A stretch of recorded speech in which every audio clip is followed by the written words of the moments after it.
bebas terdakwa dari Gregorius Ronald Tanur ini sangat menciderai bagi masyarakat pencari keadilan.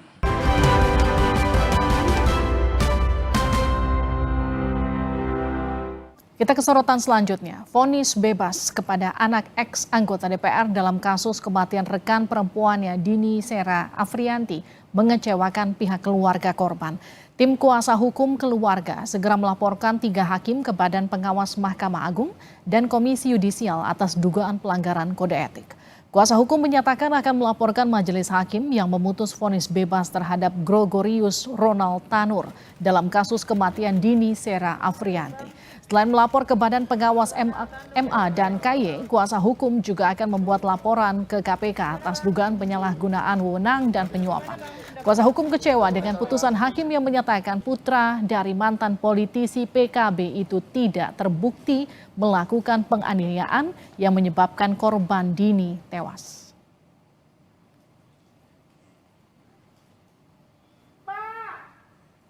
Kami akan melaporkan 3 majelis hakim ini kepada Badan Pengawasan Mahkamah Agung dan Komisi Yudisial untuk melakukan serangkaian pemeriksaan, investigasi dan penindakan terhadap 3 majelis hakim ini jika ditemukan pelanggaran-pelanggaran kode etik ataupun pelanggaran-pelanggaran yang lain. Kami ingin KPK juga melakukan investigasi pengawasan terhadap majelis hakim ini.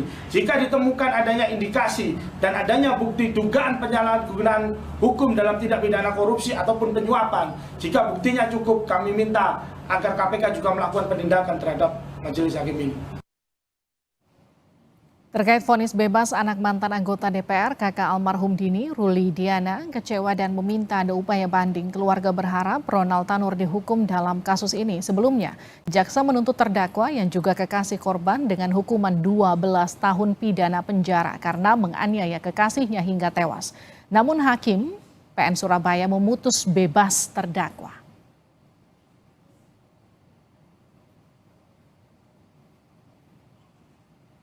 Pak, keluarga sangat sedih dengan keputusan itu.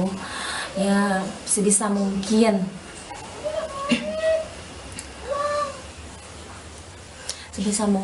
ya diperjuangkan lagi. Soalnya kan kalau keluarga nggak tahu menau ya, nggak tahu menau ini itu gitu kan. Tahu-tahu udah nggak ada, tahu-tahu udah dibebasin.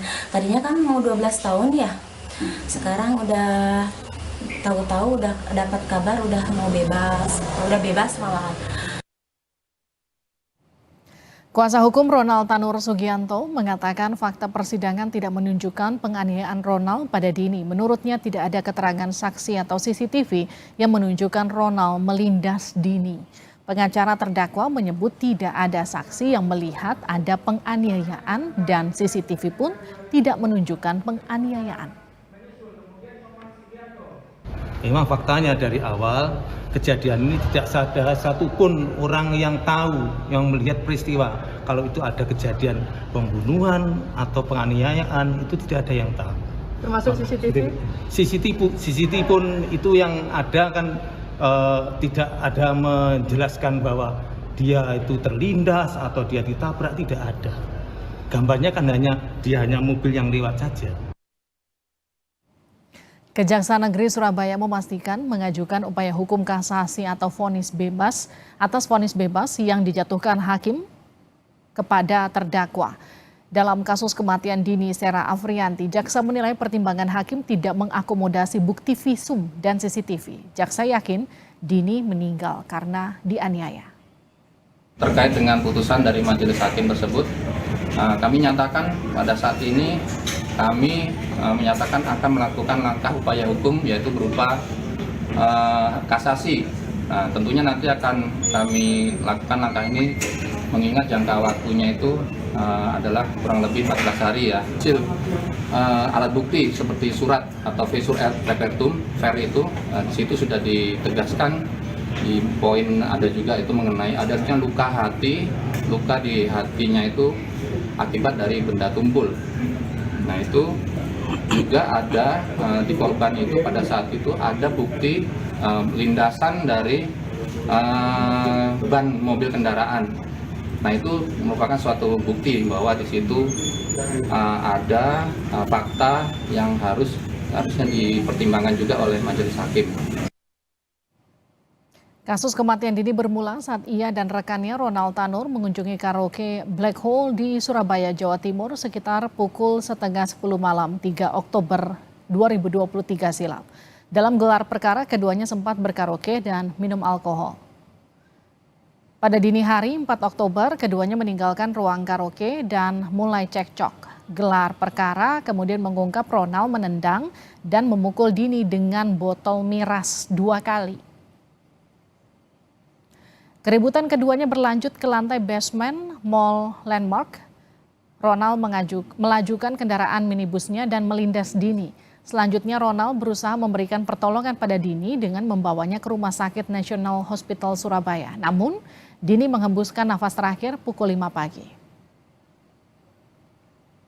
Wakil Ketua Komisi 3 DPR Ahmad Sahroni mengecam keras vonis bebas yang diberikan pada Ronald Tanur dari dakwaan penganiayaan yang membuat kekasihnya Dini tewas.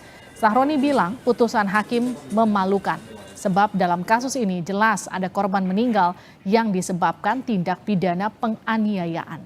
Sahroni menghimbau agar kasus ini tetap dikawal. Saya sudah sampaikan kemarin, ini hakimnya sakit. Mungkin dia nggak punya seorang anak perempuan yang bisa merasakan bagaimana perempuan ini diberlakukan tidak selayaknya. Yang herannya, jaksa penuntut umum sudah melayangkan 12 tahun penjara, tapi hakim memutuskan bebas. Para pihak harus mengawasi ini dengan seksama, ada apakah gerangan sampai akhirnya divonis bebas. Komisi Yudisial tidak berhak menilai satu putusan hakim, namun karena vonis bebas Ronald Tanur menuai kontroversi, KY akan menurunkan tim investigasi dan mendalami putusan majelis hakim untuk melihat apakah ada dugaan pelanggaran kode etik hakim atau tidak. Komisi Yudisial mengambil inisiatif untuk melakukan pemeriksaan pada kasus tersebut. Walaupun KY tidak bisa menilai suatu putusan, tetapi sangat memungkinkan bagi Komisi Yudisial untuk menurunkan tim investigasi serta mendalami putusan tersebut guna melihat apakah ada dugaan pelanggaran kode etik dan pedoman perilaku hakim. Mengapa hakim memutus bebas Ronald Tanur dalam kasus kematian Dini dan bagaimana langkah yang selanjutnya dilakukan kejaksaan? Kita akan sapa jurnalis Kompas TV Alfian Rahman. Via, jadi apa pertimbangan hakim? Kenapa kasus kematian ini disebut tidak ada penganiayaan?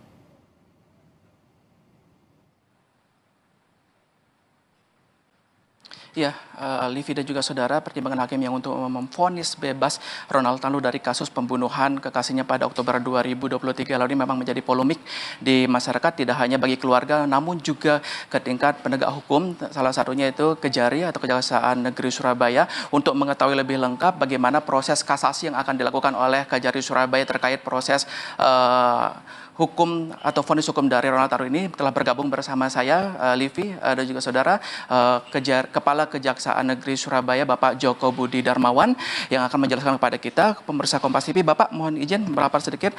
Selamat sore Bapak, bagaimana mungkin langkah Kejari untuk proses kasasi ini mungkin bisa dijelaskan kepada pemirsa Kompas TV, Bapak? Oke, terima kasih Mas Wian. Selamat sore pemirsa Kompas TV. Tentunya terhadap putusan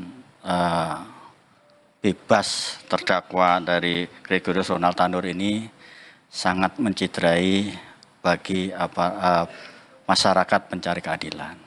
Namun demikian, kami tim jaksa penuntut umum dari Kejaksaan Negeri Surabaya akan mengambil langkah, yaitu tentunya upaya hukum kasasi, di mana tentunya dalam upaya kasasi nanti apa yang menjadi pertimbangan hakim sehingga membebaskan terdakwa ini tentu akan kami kupas.